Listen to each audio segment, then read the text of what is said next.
Soyez les bienvenus. Nous sommes heureux de vous retrouver pour ce numéro d'International. Une actualité dramatique, le nom de quelques villes, de Paris, de Bamako, de Beyrouth, les attaques terroristes qui se multiplient et beaucoup de questions. Est-on dans le monde d'après, comme le titre un certain nombre de journalistes? Que se passe-t-il exactement? Comment riposter à ce qu'on appelle déjà une guerre face à ce terrorisme? C'est l'objet de cette émission. Et nous avons convié deux spécialistes de la Syrie et du terrorisme. Tout d'abord, Salam Kawakibi. Vous êtes politologue syrien. Vous vivez à Paris depuis plusieurs années et vous avez été proche de ce qu'on appelle l'opposition démocratique syrienne. Vous nous direz si la réponse de la France, si la réponse internationale vous semble à la hauteur des enjeux. Et puis sur ce plateau également, Nicolas Hénin, journaliste indépendant. Aujourd'hui, vous connaissez très bien l'Irak. Vous avez été détenu par l'État islamique. Vous avez été otage pendant près d'une année, entre 2013 et 2014. Et vous avez d'ailleurs écrit un livre sur la Djihad Academy. Vous nous direz comment on recrute dans l'État islamique, quelles sont les menaces et est-ce que l'état de guerre dans lequel nous nous trouvons vous semble une réponse? Toutes les questions que nous vous poserons avec Hélène Salon, qui est journaliste au Monde, et Sophie Malibaud, ma consoeur de Radio France Internationale. Mais peut-être tout de suite pour voir le revirement, le changement de tonalité diplomatique et politique, revenons sur les éléments de langage, comme on dit, de ces derniers jours, avec un changement peut-être de regard sur la situation en Irak. Faut-il parler aujourd'hui d'un ennemi prioritaire qui est l'État islamique et au fond d'un autre ennemi, mais dont on peut différer la sortie, qui serait Bachar el-Assad? Retour sur cette semaine qui change bien des choses. Lundi 16 novembre, François Hollande réunit le Congrès à Versailles. Devant les députés et les sénateurs, c'est en chef des armées que le président de la République s'exprime. 48 heures après les attentats de Paris et de Saint-Denis revendiqués par Daesh, la cible de la France a radicalement changé. Terminer le ni Bachar el-Assad, ni État islamique, prôné jusqu'à présent dans le dossier syrien. À Versailles, la priorité désormais, selon François Hollande, c'est la lutte contre Daesh. Et en Syrie, nous cherchons résolument, inlassablement, une solution politique dans laquelle Bachar el-Assad ne peut constituer l'issue. Mais notre ennemi en Syrie, c'est Daesh. En clair, objectif numéro 1, détruire le groupe État islamique et ensuite trouver un règlement politique en Syrie. Désormais, Bachar el-Assad n'est plus la cible et l'adversaire prioritaire. On est donc bien loin des discours officiels maintes fois répétés par la France depuis 2012. Exemple avec François Hollande ou encore Laurent Fabius, le ministre français des Affaires étrangères. Le mieux est d'assurer la transition politique qui passe par le départ de Bachar el-Assad. Monsieur Bachar el-Assad ne mériterait pas d'être sur la terre, parce que c'est une opération de destruction d'un peuple qui est en train d'accomplir. François Hollande va même plus loin. Il réclame désormais une coalition internationale pour lutter contre Daesh. Un pas de plus vers la position russe exprimée il y a 2 mois par Vladimir Poutine. Ce vendredi, c'est au tour du Conseil de sécurité de l'ONU d'aller dans ce sens en adoptant une nouvelle résolution. Résolution qui permet de prendre toutes les mesures nécessaires pour combattre le groupe État islamique. Daesh, présenté par l'ONU comme une menace mondiale sans précédent. Prochaine étape désormais, la réunion qui devrait rassembler François Hollande, Barack Obama et Vladimir Poutine. Objectif, parvenir à une alliance globale en vue de détruire Daesh. Maintenant que l'ennemi numéro 1 est désigné, reste à déterminer quel rôle pourrait jouer Bachar el-Assad dans cette grande alliance internationale. Voilà, après ce rappel, nous voudrions vous demander, Salam Kawakibi et Nicolas Hénin, si la réponse militaire à laquelle on assiste, une réponse coordonnée avec Américains, Russes, Français, etc., si c'est un revirement ou si, pour vous, la réponse militaire n'est pas à la mesure de l'attente. Tout d'abord, Salam Kawakibi. Je crois que c'est déjà un revirement, surtout de coordonner le travail avec les Russes, qui vise tout d'abord les positions des rebelles, de l'armée libre et d'autres fractions de l'opposition militaire moins radicales, modérées que Daesh, même qu'un Nusra. Ça a été étalé sur tous les médias et les Russes ne l'ont jamais démenti. Leur objectif principal, c'est de maintenir... sauver Bachar el-Assad. Sauver le Bachar el-Assad. Pas personnellement peut-être, mais le régime de Bachar el-Assad. Alors, s'il y a cette alliance nouvelle pour travailler ensemble avec les Russes, il faudra savoir comment la France va choisir ses objectifs. Maintenant, la concentration des attaques est sur la ville de Raqqa. Il faut savoir aussi... C'est un peu la capitale, on pourrait dire, de C'est l'État un peu la islamique. capitale et Nicolas sait mieux que moi que Daesh, c'est un mouvement très mobile qui ne va pas se positionner dans des endroits isolés et les frappes font beaucoup de dégâts collatéraux. C'est-à-dire population civile. La population civile, des écoles, des hôpitaux. Nicolas Hénin, je le rappelais, vous connaissez très bien évidemment ce pays. Qu'est-ce que vous pensez de la réponse coordonnée militaire massive qui est en train de se jouer? Est-ce que ça peut être la fin ou en tout cas le déclin de Daesh? En aucun cas. La réponse militaire, il faut évidemment pas s'en priver. L'appareil militaire fait partie de la panoplie dont dispose chaque État, chaque gouvernant dans le monde. Et il serait stupide de plaider l'émasculation du pays sous prétexte que l'on serait pacifiste et que on ne souhaiterait que chercher des solutions sans tirer une balle. Reste que la solution, elle viendra de la politique et elle viendra des Syriens. Dans un deuxième temps? Je suis également, dans un premier temps, et c'est ça probablement la différence. Sur les frappes sur Raqqa, ça m'inspire juste une réflexion. N'est-on pas en train d'essayer de prétendre éradiquer Cosa Nostra en bombardant Palerme? Est-ce que la réponse politique est-ce que la réponse militaire est adaptée? J'en doute. Et j'ai même envie d'être... Oui. Vous avez été à Raqqa après que l'État islamique ait pris contrôle de cette localité. Est-ce que ce n'est pas une priorité d'éradiquer l'État islamique, de sortir l'État islamique de son fief? Écoutez, il faut voir aussi... Il faut évidemment réduire ce groupe terroriste qui...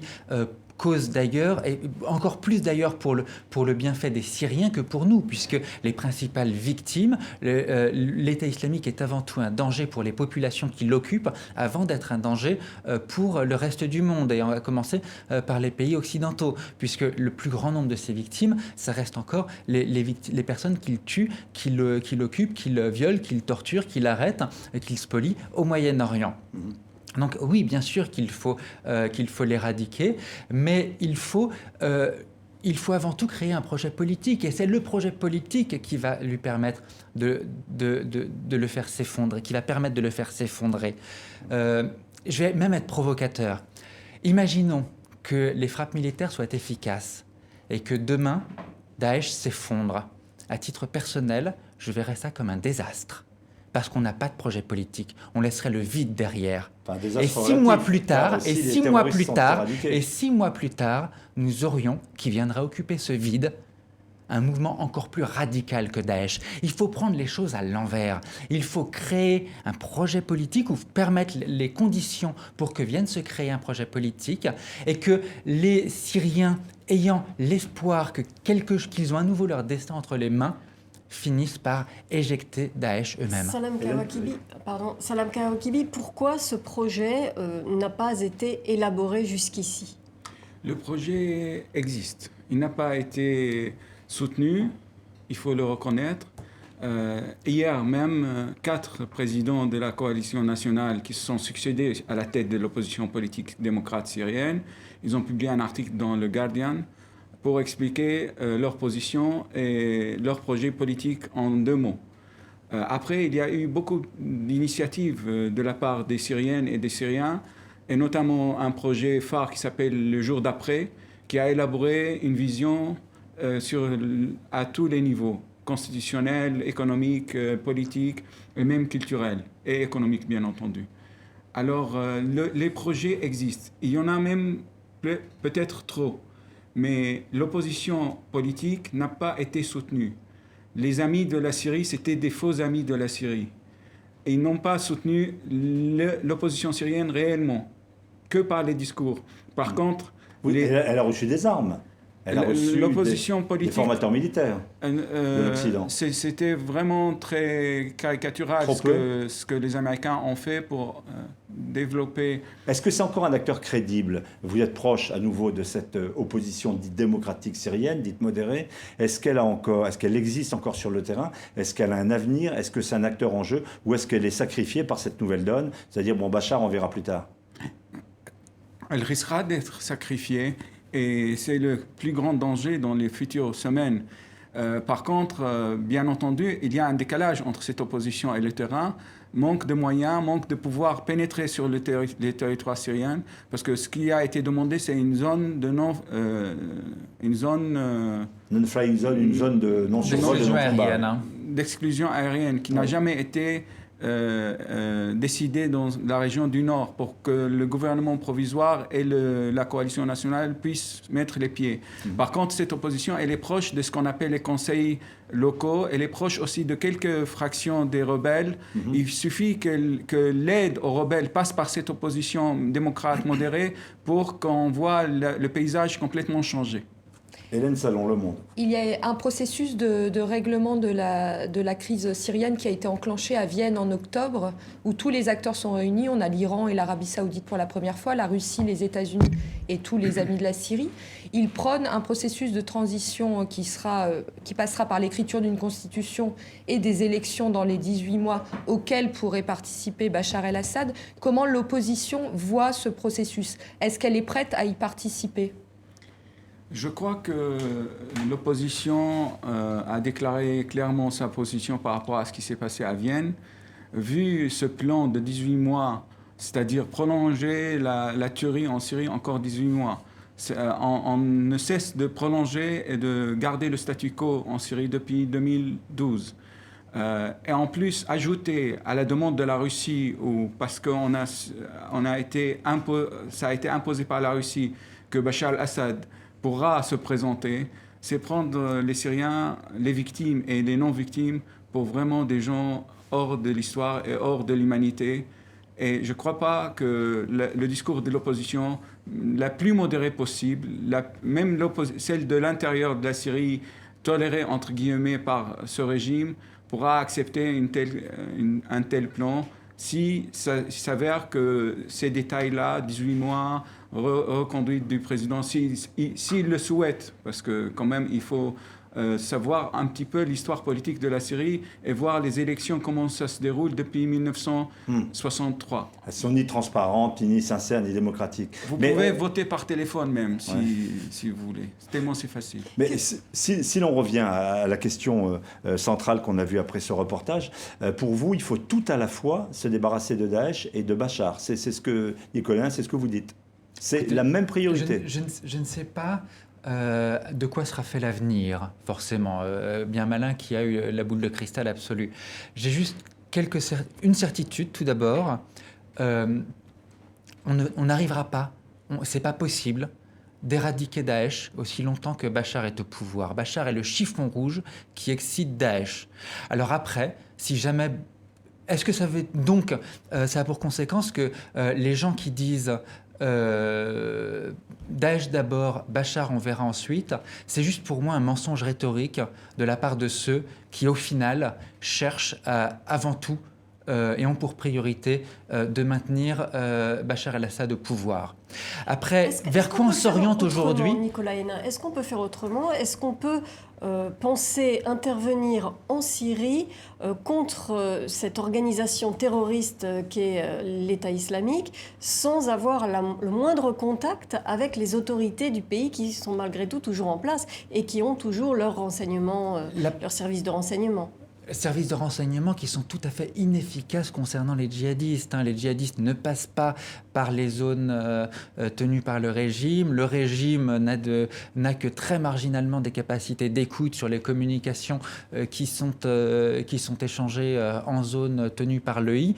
Non, les capacités, que ce soit militaires ou de renseignement du régime, pour nous aider à lutter contre le régime sont minimes. Par contre, le coût politique de s'allier à ce régime pour lutter contre Daesh est colossal, puisque, il serait hasardeux évidemment de donner des proportions, mais s'allier à Bachar el-Assad est rejeté aujourd'hui par peut-être 70-80% des Syriens, et s'allier avec lui, c'est se les aliéner. Et on est je ne sais pas s'il est propre d'utiliser le terme de guerre, mais en tout cas, on est dans un combat qui est asymétrique, qui est largement basé sur la propagande, sur la conviction. La clé, c'est se mettre la population syrienne de notre côté, et là, avec ces frappes notamment, on est largement en train de se l'aliéner.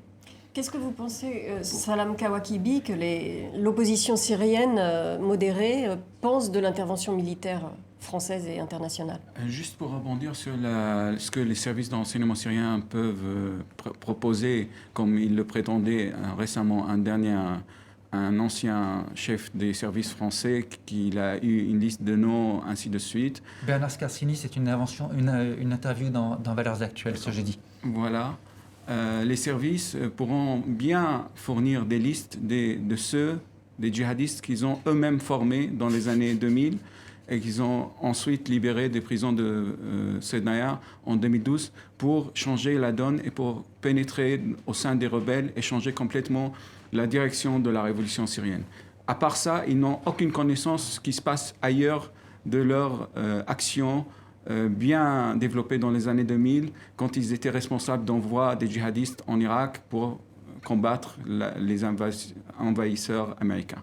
Est-ce que ce n'est pas de la réelle politique? À l'évidence, Bachar el-Assad ne tombera pas. Il faut bien travailler avec lui, même si effectivement vous nous dites que par rapport à la population, ça laissera des traces. Je crois que travailler avec lui, ça laissera des traces immenses, sauf si c'est travailler avec lui pour l'amener à la sortie. Parce que, bien entendu, ça ne prend pas le chemin. On sait qu'il est parfaitement soutenu par les Russes et aucun signe ne montre qu'il est en fragilisation, presque au contraire. Je crois que quand on voit un peu de plus près la politique russe, on considère qu'il est plutôt soutenu personnellement par les Iraniens, mais politiquement par les Russes. Et les Russes, ils sont beaucoup plus pragmatiques que les Iraniens sur le dossier. En tout cas, il est plus fort aujourd'hui qu'il y a un an. Il est plus fort aujourd'hui, il est maintenu aujourd'hui plus qu'il y a un an. Mais par contre, il ne représente aucune force intérieure. Ces officiers, ils font les combats pour leur survie, pas pour le protéger, ni pour sa survie. Et est-ce qu'il y a une alternative qui se dessine, notamment une personne au sein du régime qui serait soutenue par les Russes et les Iraniens, et avec qui l'opposition serait prête à discuter et à gérer le pays? Ça a été proposé dans les différentes listes qui ont circulé ces derniers jours, proposées par les Américains, proposées par les Russes et je ne sais pas qui d'autre. Parce que tout le monde maintenant propose des noms des Syriens sans l'avis des Syriens eux-mêmes. Depuis 4 ans, ça se passe comme ça, et depuis 4 ans, tout se déroule en dehors de toute volonté syrienne. Et c'est vraiment, d'ailleurs, je voudrais ajouter la limite de ce processus de Vienne qu'on a vu. Certes, on a énormément de représentants de la communauté internationale qui se sont retrouvés. Le grand débat, c'était faut-il les Iraniens, pas les Iraniens. Mais la vraie question, c'est ramener des Syriens, tous les Syriens qui souhaitent s'asseoir à une table pour discuter d'une feuille de route politique pour une sortie de crise. Sinon, on ne fera jamais que un nouveau Sykes-Picot ou un nouveau Yalta qui avait posé les jalons d'un siècle de crise. Et donc, c'est juste la communauté internationale qui se penche sur la région en se disant, bon, où est-ce qu'on va poser les frontières et qu'est-ce qu'on fait de ces gens-là? Mais il faut d'abord impliquer ces gens-là, sinon on ne fera jamais que poser les jalons des crises des décennies à venir. Mais cette opposition est encore très divisée.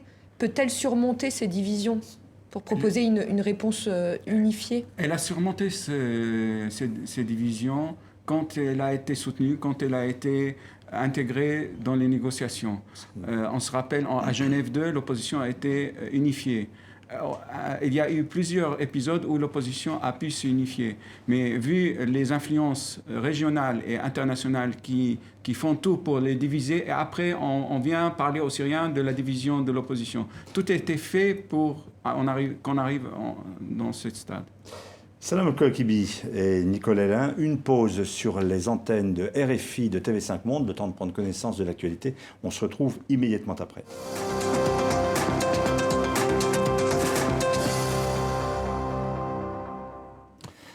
Retour international, nous tentons de comprendre l'actualité mondiale après les vagues d'attentats, Paris, Bamako, on l'a dit Beyrouth également, et après qu'en ce moment même, Bruxelles, la capitale de la Belgique, soit pratiquement en état de siège en redoutant des attentats. Peut-être d'ailleurs une question, Nicolas Hénin. On parle de Bamako, on parle de Paris, ce ne sont pas les mêmes organisations terroristes, j'allais dire pas les mêmes marques, elles sont même parfois rivales. Est-ce qu'il y a néanmoins un lien de compréhension entre elles ? Pour moi, très clairement, il faut arrêter d'imaginer que les terroristes, c'est le mal. Les terroristes, bien souvent, c'est juste le symptôme du mal, c'est la conséquence du mal. Et en l'occurrence, qu'est-ce qu'on a de commun entre le péril djihadiste dans la bande sahélienne et puis l'expansion de l'EI à cheval entre l'Irak et la Syrie? Eh bien, on a la défaillance d'État. On a des zones qui ont été... dont les populations ne reconnaissent plus la légitimité de l'État et considèrent que les forces de sécurité de leur État occupent l'espace. Mais c'est une coïncidence de date ou est-ce qu'il y a une cohérence, une logique? J'ose pas parler de coordination. Il y a sans doute de la part des groupes djihadistes une offensive qui est relativement coordonnée, mais il y a aussi une crise des États, sans doute née de la décolonisation, qui commence à connaître certaines de leurs limites.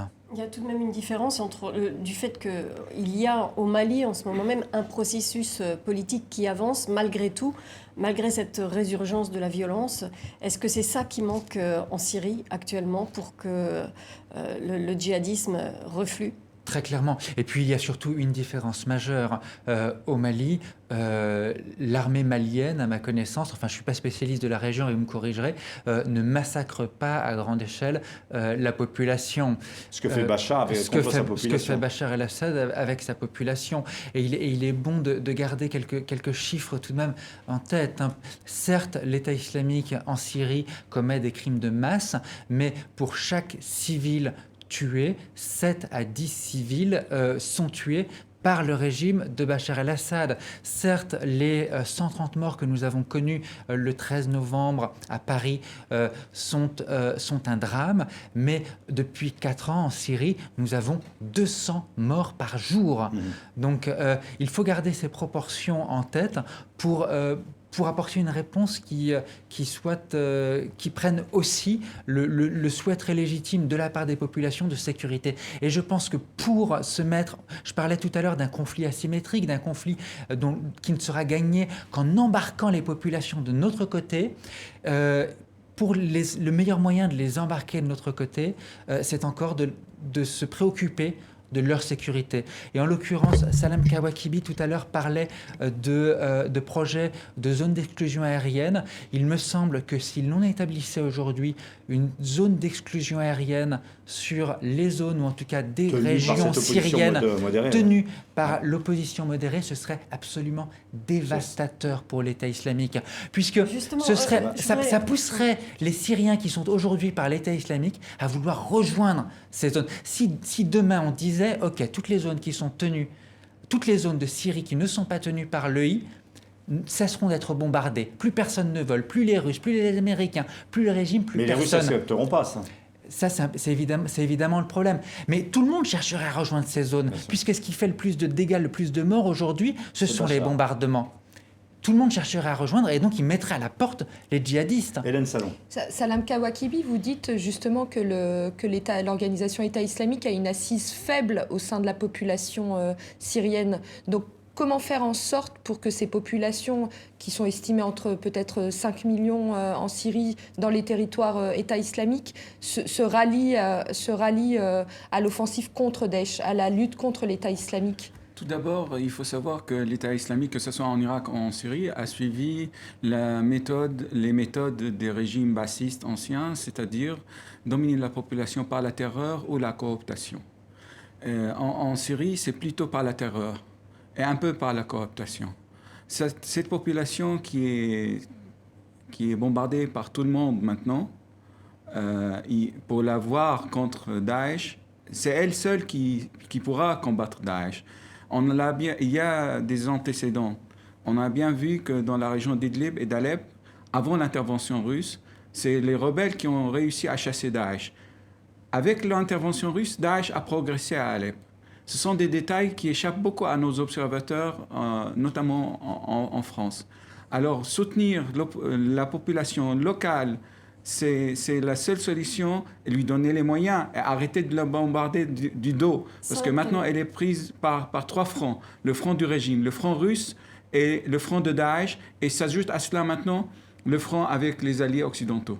Est-ce que si les alliés occidentaux frappent les dépôts de munitions, les intérêts économiques de Daesh, etc., ça ne peut pas desserrer l'étau pour les autres rebelles syriens? Est-ce que ça ne peut pas leur donner une bouffée d'oxygène comme ça a pu être le cas en Irak et finalement ralentir la progression de Daesh en Irak? Je crois qu'il faut un petit peu distinguer entre la situation en Irak et en Syrie. Les informations des alliés sur les positions de Daesh en Syrie sont très faibles. On a entendu plusieurs militaires américains disaient que 80% de leurs avions de chasse revenaient sur les bases avec toutes leurs munitions parce qu'ils ne trouvaient rien à bombarder. Daesh en Syrie est beaucoup plus différemment placé qu'en Irak. Il n'y a pas des zones bien précises où Daesh dépose ses armes. Comme j'ai dit tout à l'heure, ils se fondent dans la population. Ils se fondent dans la population. La population ne peut rien faire à cause de cette terreur répandue. Alors je crois que, bien entendu, il faut frapper là où on est sûr de quoi on frappe. Mais après cela, il faut donner les moyens. Les puits de pétrole, par exemple, c'est une bonne cible? Les puits de pétrole, pour le futur de la Syrie, ce n'est pas une bonne cible, bien entendu. Ça détruit toute une infrastructure que les Syriens ont mis des dizaines d'années à construire. Mais bien entendu... Oui, mais c'est la machine à cash de l'État islamique actuellement. Daesh, elle a traversé le désert, 200 km dans le désert, sans un seul arbre, pour arriver à la ville de Palmyre, en sachant que personne n'allait s'opposer à cette progression. Il faut demander aux experts militaires comment ça peut se faire en plein jour, en plein désert, de progresser par des centaines de véhicules, arriver à Palmyre. Et le régime, il s'est retiré de Palmyre comme les Irakiens se sont retirés de Mossoul, mais pour une autre raison. Les Irakiens se sont retirés de Mossoul par une raison de corruption et défaillance des systèmes de l'occupation de l'armée considérée par la population. Mais à Palmyre, le régime s'est retiré pour justement que Palmyre soit l'icône de cet intérêt spontané ou surprenant des Occidentaux. Tout d'un coup, on se rend compte qu'il y a des gens... C'est un site mondialement connu, en effet. Voilà, et on s'en fout des 100 000 personnes palmyriens qui habitent, mais on s'intéresse beaucoup plus à l'Antiquité, à juste titre. Mais le régime savait très bien que toute la focalisation va être sur Vous êtes en train de nous dire qu'au fond, le régime de Bachar al-Assad utilise l'État islamique pour sa propre survie. Les deux qui sont ennemis, mais ont besoin l'un de l'autre. Tout à fait. Et la raison d'être de l'un, c'est l'existence de l'autre. Avec le départ, il y a des échanges. Je ne tombe pas dans le piège du complot et que Daesh, c'est la création du régime, ou certains disent la création de l'Occident. C'est très simpliste. Mais en même temps, les deux partis, les deux fronts profitent les uns des autres. Que pensez-vous Vous êtes en train de nous expliquer que les bombardements aériens, la plupart manquent de renseignements et ne permettent pas d'obtenir des résultats. Est-ce que vous défendez pour autant l'envoi de troupes au sol, que n'a pas exclu le ministre de la Défense, Jean-Yves Le Drian? Je crois que ce sera catastrophique, que ce soit pour la France et pour la Syrie. Pas forcément, je ne parle pas forcément de forces françaises, mais peut-être de forces de la région. Est-ce qu'il n'y a pas un moment où il y aura nécessité d'avoir des troupes au sol pour s'interposer? Je crois qu'il faut que les Syriens réussissent eux-mêmes à se débarrasser de ce monstre, des monstres qu'ils ont sur leur territoire, parce que maintenant on a plusieurs monstres, mais en même temps les groupes, les troupes, que ce soit arabes ou musulmans ou internationaux, qui vont intervenir en Syrie, ce sera en phase ultérieure des forces de maintien de la paix. Mais est-ce que les groupes armés de l'opposition sont prêts à faire un cessez-le-feu comme ce qui est prôné à Vienne avec le régime pour combattre uniquement l'État islamique? Ils sont pas aussi dupes que cela. Ils ont compris la politique russe, malgré qu'on les critique d'être un peu faibles politiquement, mais ils ont bien compris les enjeux politiques des Russes et des Iraniens. Alors, même dans les zones où il y avait des trêves signées avec les Iraniens, tous les jours, il y a des bombardements. Sur des localités à côté de Damas où les trêves ont été signées il y a bientôt plus que 2 ans, il y a eu, le dernier mois, 200 barils qui sont tombés sur la population. Et vous ne voyez pas d'évolution dans l'offensive russe depuis une semaine, depuis que Hollande leur a proposé d'intégrer une coalition élargie? Ils ne frappent pas davantage l'État islamique? Hier, ils ont tapé sur les faubourgs de Damas, tuant des familles en entière. On a les photos des enfants qui circulent sur Internet. Et que ça Vous dites que les Russes bombardent encore l'opposition modérée, en quelque sorte. Et ils continuent et les civils, surtout les civils.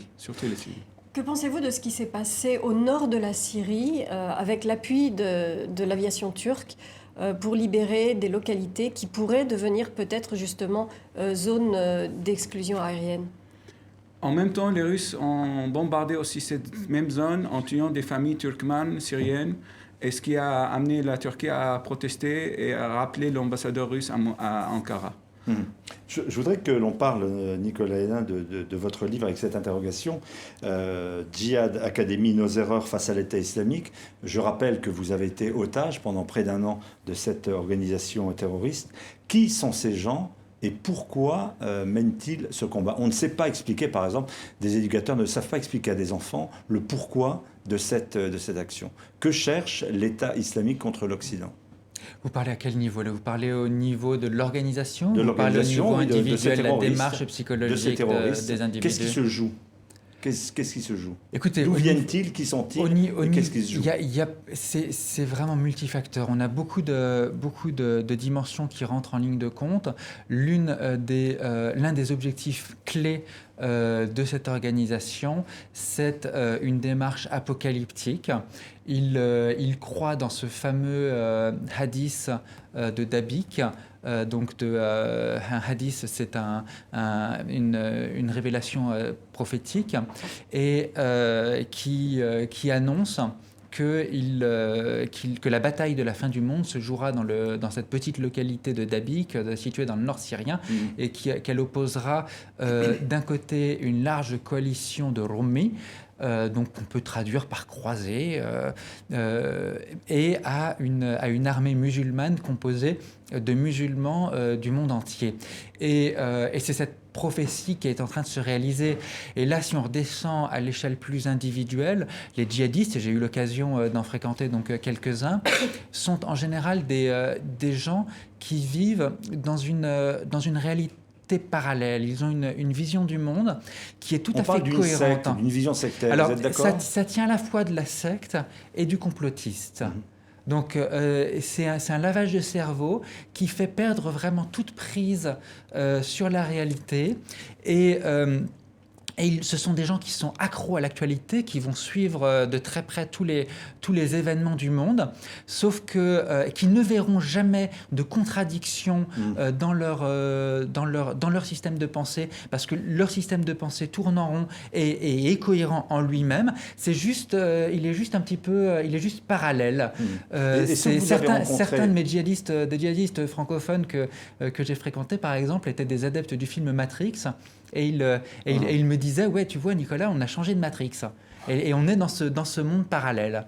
Alors, ceux que vous avez rencontrés, côtoyés, notamment qui allaient faire le djihad, des Européens, beaucoup de Belges, des Français, etc., pourquoi est-ce qu'ils vont là-bas? Est-ce que vous avez été surpris par le grand nombre de ceux qui, après que vous ayez été libérés, sont allés rejoindre cette guerre-là? Pas tellement. Ce qui se passe en général, il y a évidemment énormément de motivation, énormément de profils de ces djihadistes occidentaux, et c'est d'ailleurs ce qui en fait un défi pour les services de sécurité, parce qu'il n'y a pas de profilage évident. Ce qui reste la base, c'est que il y a beaucoup une question de rébellion. C'est une façon pour eux de se rebeller, de dire, excusez mon français, mais merde à la société et merde au monde. Et puis, il y a aussi, au moins au départ du processus de radicalisation, bien souvent, une motivation, j'ai presque envie de dire, pratiquement humanitaire.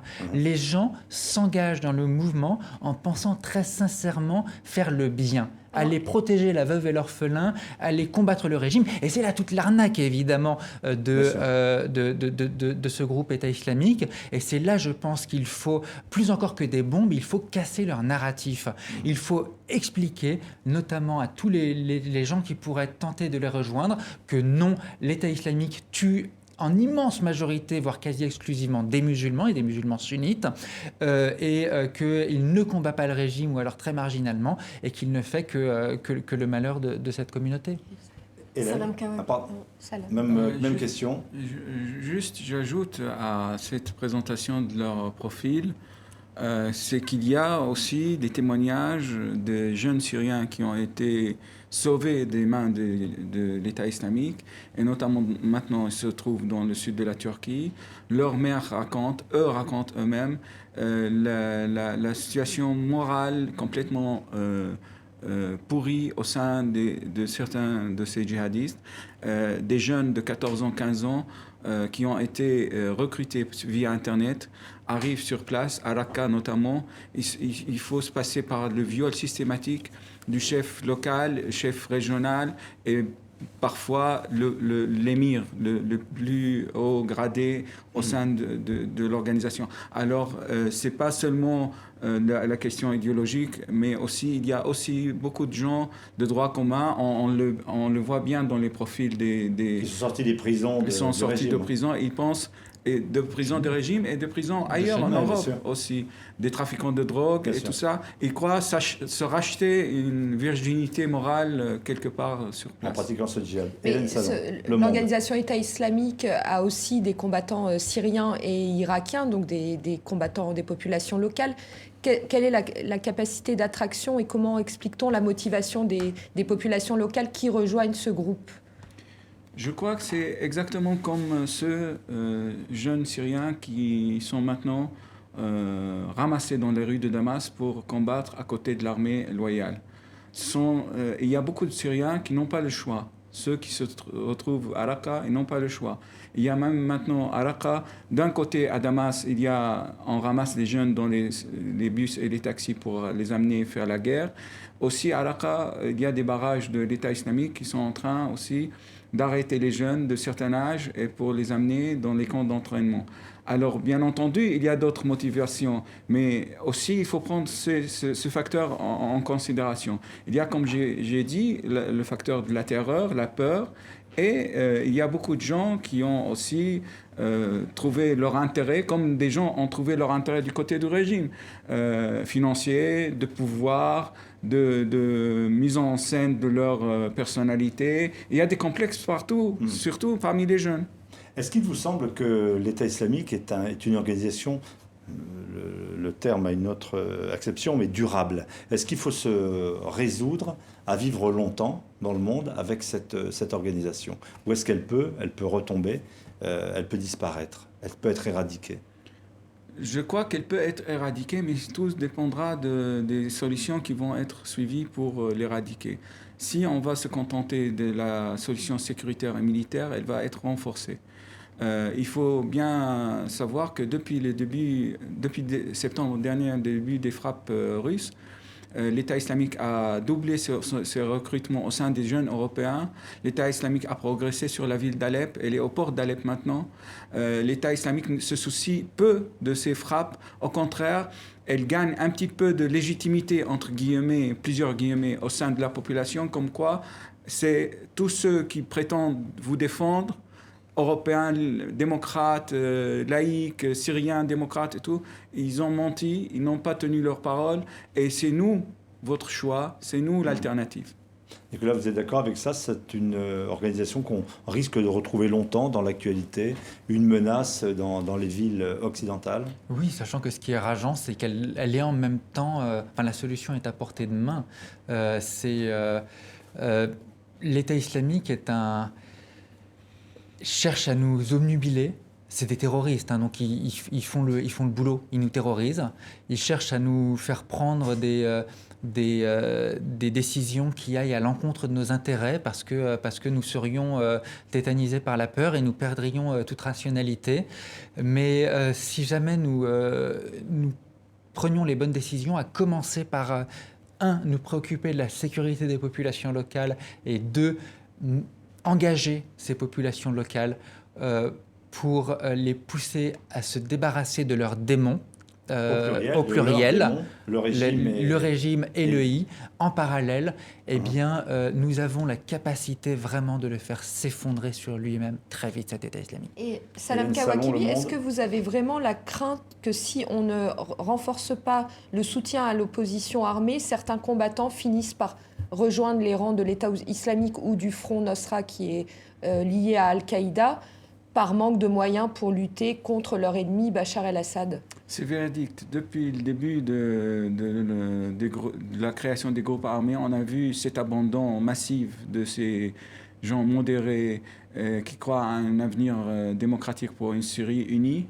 On a vu, en parallèle à cette indifférence internationale et ce questionnement répétitif sur l'unification de l'opposition, sur l'efficacité de l'opposition, on a vu des dizaines, même des centaines, qui ont fui leur unité mal armée, mal équipée pour aller joindre ou bien Al-Qaïda ou bien l'État islamique. Nicolas Hénin, vous écrivez dans votre livre Djihad Academy qu'au moment de l'intervention en Irak, on prétextait vouloir empêcher la prise de Bagdad ou d'Erbil et que c'était tout à fait ridicule, que c'était impossible d'imaginer. À l'été 2014, exactement, au moment du lancement de la coalition contre Daesh. Alors aujourd'hui, est-ce que vous avez toujours ce raisonnement? Est-ce qu'une montée en puissance de l'État islamique est toujours aussi improbable? Écoutez, de ce point de vue-là, il y a une bonne et une mauvaise nouvelle. La bonne nouvelle, c'est que l'EI mène une guerre de type insurrectionnel. Donc, je vous rappelle au principe du poisson dans l'eau. Il ne peut vivre que dans une population qui appartient à sa communauté. Donc, il ne peut évidemment pas prendre une ville comme Erbil à 95% kurde ou comme Bagdad à 80% chiite. Parce que, ce qui ne veut pas dire d'ailleurs qu'il ne peut pas y commettre des attentats ou y commettre de sérieux désordres. En revanche, ça c'est pour la bonne nouvelle, on voit les limites. Par contre, la mauvaise nouvelle, c'est que l'ensemble des populations arabes sunnites de Syrie comme d'Irak sont aujourd'hui laissés plongés dans un désespoir qui s'accroît de jour en jour. Et aussi longtemps que ce désespoir ne sera pas contrarié, eh bien, l'État islamique a vocation à occuper l'ensemble des régions de population arabe sunnite de ces deux pays. Ce désordre du monde, écrivez-vous, dites-vous l'un et l'autre, à deux dates fortes, notamment la guerre d'Irak 2003 et la non-intervention ensuite lorsque la ligne rouge est franchie et que les États-Unis renoncent au dernier moment à frapper le régime de Bachar el-Assad et qu'ils utilisent des gaz de combat. Ce sont les deux dates pour vous qui expliquent ce désordre? Ce sont les deux parents légitimes de cet enfant monstrueux. D'une part, la guerre d'Irak qui, 2003, en 2003, invasion de l'Irak, à la suite d'ailleurs du 11 septembre, ça nous amène à la réflexion sur quelle est la réponse adaptée à des attentats lorsqu'on subit des attentats majeurs. Donc invasion de l'Irak qui va conduire à la création de l'État islamique. D'abord sur le sol irakien. Rappelons d'ailleurs qu'Al-Qaïda en Irak avait été pratiquement éradiqué par la politique de Petraeus, donc le général qui commandait le contingent américain au moment du retrait américain. Et puis, deuxième parent de cet enfant monstrueux, la répression sanglante de la révolution syrienne à partir de 2011, qui a conduit à une radicalisation de l'opposition. Merci d'avoir participé l'un et l'autre. Salam Kawakibi, je rappelle que vous êtes politologue syrien, et Nicolas Hénin, journaliste. Vous avez été otage donc en Syrie. Merci d'avoir été avec nous. Vous êtes surtout un spécialiste maintenant. Vous écrivez, vous êtes journaliste indépendant sur ces questions. Merci à vous d'avoir suivi cette édition spéciale. Vous allez retrouver dans les différents journaux des rédactions de RFI et de TV5 Monde les prolongements, notamment sur la situation actuelle à Bruxelles, ville toujours en état d'urgence. Excellente suite de programme sur les antennes de RFI de TV5 Monde.